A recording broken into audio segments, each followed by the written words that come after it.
जननी जन्मभूमिश्च स्वर्गादपि गरीयसी। ଯେଉଁମାନଙ୍କର ହୃଦୟ କାନ୍ଦେ ନାହିଁ ମା' ପାଇଁ ମାଟି ପାଇଁ, ବାସ୍ତବରେ ସେ ମାନବ ପଦବାଚ୍ୟ ନୁହେଁ। ଆଉ ଯେଉଁ ମାନବ ପରିଚୟ ଶୂନ୍ୟ, ସେ ମାନବ ବଞ୍ଚି ରହିବା ନିରର୍ଥକ ଅଟେ। ଦିନେ ଏ ଓଡ଼ିଆ ଜାତି ମଧ୍ୟ ବଞ୍ଚୁଥିଲା ଏକ ଅଲୋଡ଼ା ଜୀବନ। କେତେଜଣ ମହାମାନବଙ୍କ ଆପ୍ରାଣ ଉଦ୍ୟମ ଯୋଗୁଁ ମିଳିଛି ଆମକୁ ଏକ ନୂଆ ପରିଚୟ। ସେଥିପାଇଁ ଆମେ ଗର୍ବର ସହିତ କହିପାରୁଛେ, ମୁଁ ଓଡ଼ିଆ, ଭାରି ବଢ଼ିଆ। ଆଜିର ଏହି ପାବନ ଅବସରରେ ମୋତେ କିଛି କହିବାର ସୁଯୋଗ ମିଳିଥିବାରୁ ମୁଁ ନିଜକୁ ଧନ୍ୟ ମନେ କରୁଛି। ମାନନୀୟ ସଭାପତି ମହୋଦୟଙ୍କୁ ମୋର ମଥାନତ ନମନ। ଉପସ୍ଥିତ ଗୁରୁଜୀ ଗୁରୁମାଙ୍କୁ ମୋର ମଥାନତ ପ୍ରଣାମ ଓ ମୋର ସହପାଠୀମାନଙ୍କୁ ଆଜି ଏହି ଦିନର ଶୁଭକାମନା। ଦିନ ଥିଲା ଭାରତବର୍ଷର ମାନଚିତ୍ରରେ ଓଡ଼ିଶା ବୋଲି ଏକ ସ୍ୱତନ୍ତ୍ର ରାଜ୍ୟ ନଥିଲା। ଓଡ଼ିଶା ଭାଷାଭାଷୀର ଲୋକମାନେ ବଙ୍ଗ, ବିହାର, ଆନ୍ଧ୍ର ଆଦି ରାଜ୍ୟର ଅଂଶ ଭାବେ ବାସ କରୁଥିଲେ।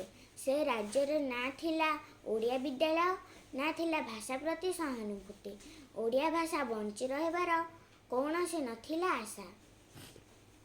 କୁଳବୁଦ୍ଧ ମଧୁସୂଦନ ଦାସ, ଉତ୍କଳମଣି ଗୋପବନ୍ଧୁ ଦାସ, ବ୍ୟାସକବି ଫକୀରମୋହନ ସେନାପତି ଓ ମହାରାଜ ଶ୍ରୀକୃଷ୍ଣଚନ୍ଦ୍ର ଗଜପତି ଆଦି ସ୍ୱାଭିମାନୀ ଓଡ଼ିଆମାନେ ସୀମାହୀନ, ଭାଷାହୀନ ତଥା ଜାତିହୀନ ଓଡ଼ିଆମାନଙ୍କୁ ସ୍ୱତନ୍ତ୍ର ପରିଚୟ ଦେବା ପାଇଁ କରିଥିଲେ ଅଦମ୍ୟ ଚେଷ୍ଟା।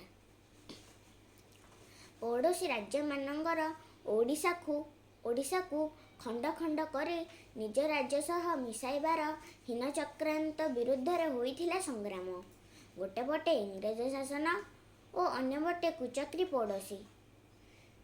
ଏହିଭଳି ଘଡ଼ିସନ୍ଧି ସମୟରେ ଉତ୍କଳ ଗୌରବ ମଧୁସୂଦନ ଦାସଙ୍କର ତେଜସ୍ୱିନୀ ଆହ୍ୱାନ, ଉଠରେ ଉଠରେ ଉତ୍କଳ ସନ୍ତାନ, ଉଠିବୁ ଆଉ ତୁ କେତେ ଦିନି, ପୂରବ ଗୌରବ ପୂରବ ମହିମା ପଡ଼ୁନାହିଁ କିରେ ତୋର ମନେ।